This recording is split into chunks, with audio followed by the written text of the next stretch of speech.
महाराष्ट्र में अकेले अपने दम पर इंतखाबात लड़ने के मामले में कांग्रेस और शिवसेना आमने सामने है। कांग्रेस ने कहा कि महाराष्ट्र का अगला सीएम कांग्रेस से होगा, तो शिवसेना ने सामना के इदारिये में इस चैलेंज को कबूल करने का इशारा दिया है। गुज़िश्ता दिनों साबिक वज़ीर आला पृथ्वीराज चौहान ने कहा था कि महाराष्ट्र में अगला सीएम कांग्रेस से होगा, जिसके बाद शिवसेना की जानिब से जवाब दर जवाब का सिलसिला शुरू हो गया है।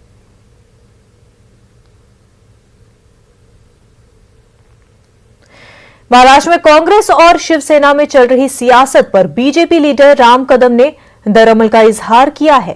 राम कदम ने कहा कि आज के सामना में शिवसेना ने कांग्रेस को उसकी हैसियत याद दिला दी है।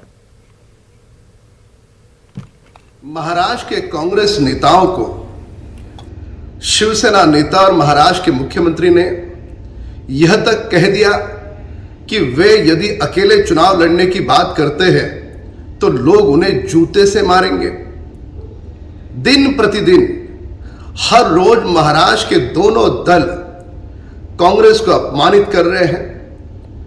आज सामना में तो यह कह दिया कि वे अपनी औकात शब्द का उपयोग नहीं है, पर जिस प्रकार की भाषा है वह भाषा दर्शाती है कि शिवसेना कांग्रेस को अपनी औकात दिखा रही है।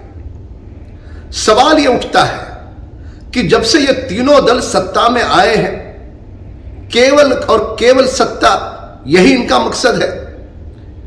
1.5 वर्षों से आपस में इनका संघर्ष और मनमुटाव चल रहा है। लोगों के आप काम कब करोगे? आपके झगड़े कब मिटेंगे? उसके पश्चात विकास के काम कब शुरू होंगे? यह सवाल महाराष्ट्र की जनता का है। पर दुर्भाग्य यह है कि तीनों दल दिन प्रतिदिन अपने सत्ता के लालच के कारण लोगों का सही समय व्यतीत कर रहे हैं। शिवसेना लीडर संजय राउत का कहना